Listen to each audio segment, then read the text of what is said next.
With a PhD in economics, the gentleman from Negros, Senator June Lozada.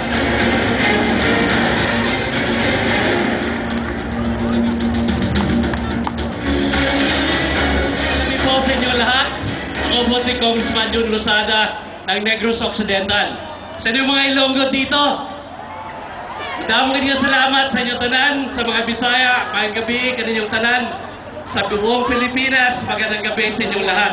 Ako si Congressman June Lozada, Tubong Negros, Cebu, at Iloilo. At ako po ay humingi ng inyong tulong at suporta sa aking kandidatura bilang senador ng ating bayan sa May 2010 election. Na ako po ay ambassador, nakita yung sakripisyo ng ating mga manggagawang Pilipino.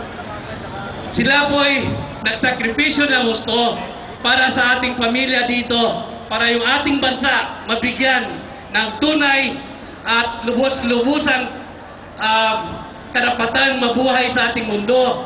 Sila po ay nagpapadala ng $17 billion sa ating bansa taon-taon.